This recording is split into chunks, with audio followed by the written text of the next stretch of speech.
Sebelumnya, perkenalkan nama saya Ilham Wijargatama dengan NIM 6211420093. Di sini saya akan mengerjakan ujian akhir semester mata kuliah Filsafat Olahraga. Saya akan mengerjakan dengan judul Menjadi Pelatih yang Disegani Bukan Ditakuti. Kita langsung saja masuk ke pendahuluan. Pelatih sama persisnya menjadi seorang pemimpin dalam suatu organisasi. Disegani dan dihormati adalah suatu hal yang tidak bisa kita raih dengan mudah. Perlu adanya bukti dan kerja nyata dari seorang pelatih maupun seorang pemimpin. Menjadi pribadi yang disegani di mana orang-orang di sekitar kita melakukan hal yang kita inginkan secara segan bukan hanya karena takut, tentu menjadi dambaan seorang pelatih maupun seorang pemimpin. Ketika kita disegani atlet atau anak buah sedang melakukan tugasnya bukan karena takut dan dikarenakan terpaksa, tapi melainkan rasa senang bahkan dengan rela melakukannya karena segan dengan kita. Akan tetapi tidak sedikit juga pelatih dan pemimpin yang alih-alih menghindari disegani, tapi ia begitu takut ditakuti oleh pelaku olahraga. Menjadi seorang yang rendah hati merupakan kunci utama seorang pemimpin yang akhirnya dapat disegani atau tidaknya. Tidak memiliki kemampuan dan kapabilitas terkait bidang pekerjaan yang kita lakukan memang merupakan hal yang tidak kalah penting untuk orang dapat disegani secara pribadi seperti kita menjadi seorang pelatih atau seorang pemimpin. Untuk selanjutnya, kita langsung masuk ke dalam pembahasan. Pada pembahasan kali ini saya ada tiga topik pembahasan, yaitu yang pertama, menjadi pelatih yang tidak takut gagal karena publisitas. Publisitas di sini karena bisa dibilang yaitu tentang kemasyarakatan, tentang publik. Langsung saja, yaitu pemimpin juga masih manusia biasa. Kita tentu pernah berbuat salah bahkan melakukan kekeliruan yang sangat fatal. Misalnya, pada saat mengambil keputusan yang sangat penting, ternyata ada kesalahan karena kelalaiannya.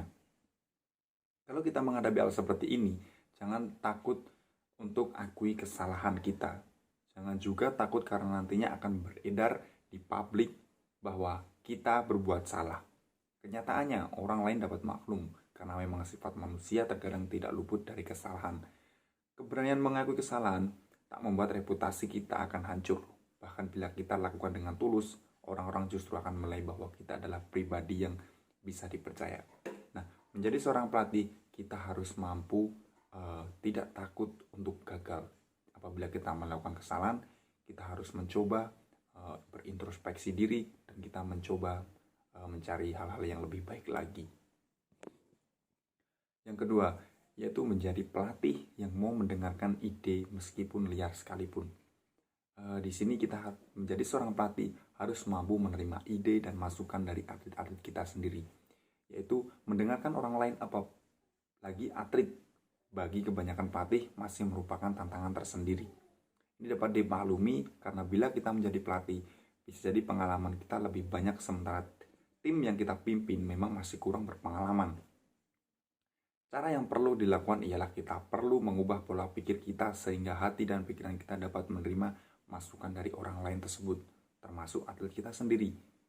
Ada sebuah teknik berpikir terbalik yang diperkasai oleh Paul Arden, yang justru jika dilakukan mendatangkan banyak manfaat yang kita mengeluarkan ide-ide, bahkan ide liar sekalipun, dan kita hanya mendengarkannya.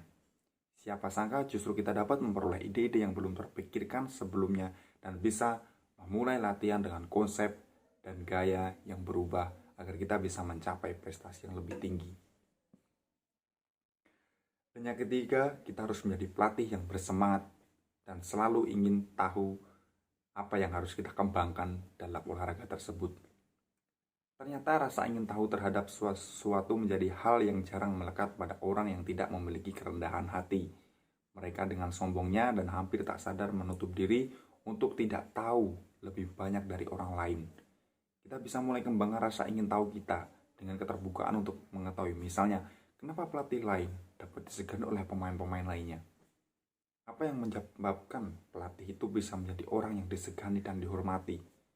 Apa yang menarik darinya? Apakah saya tidak bisa menjadi seperti pelatih yang disegani dan dihormati? Apa yang harus saya pelajari darinya? Bahkan juga dari atlet kita pun, atau orang yang tidak berpengalaman dan dari kita sekalipun, kita harus mampu mencari tahu apa kekurangan kita dan kita harus mampu memperbaikinya. Kita langsung lanjut ke materi selanjutnya, yaitu sudah penutup. Penutup yaitu ada kesimpulan. Kesimpulan yang bisa saya ambil dari materi yang sudah saya paparkan, yaitu menjadi seorang pelatih yang ingin disegani tidaklah gampang. Perlu banyak sekali pengalaman yang harus kita lewati. Ilmu dan pengalaman harus banyak kita cari dan kita dapatkan agar kita bisa menjadi seorang pelatih yang sukses dan berhasil. Menjadi seorang pelatih harus berani dan tidak boleh takut gagal karena mendapatkan kecaman dari publik atau supporter. Kita harus semakin berani dalam membuktikan bahwa kita adalah pelatih yang layak untuk melatih tim olahraga ini. Dan pelatih juga harus memiliki sikap yang mau mendengarkan ide atau saran dari para atlet lainnya, agar dalam proses latihan kita bisa memiliki banyak cara dan konsep strategi yang baik dan bisa kita tetapkan di lapangan secara benar. Dan juga yang terakhir, seorang pelatih harus selalu bersemangat untuk belajar, ingin tahu tentang segala hal, dan sekali berkaca terhadap pelatih lain dan mau untuk bertanya kepada atlet bimbingan kita atas kesalahannya dan berintrospeksi diri agar dapat menjadi pelatih yang sukses dan mampu memberikan prestasi setinggi-tingginya terhadap olahraga yang kita latih. Mungkin itu adalah materi dari saya. Apabila ada salah kata yang disengaja maupun tidak disengaja, mohon maaf yang sebesar-besarnya. Sekian, terima kasih. Wassalamualaikum warahmatullahi wabarakatuh.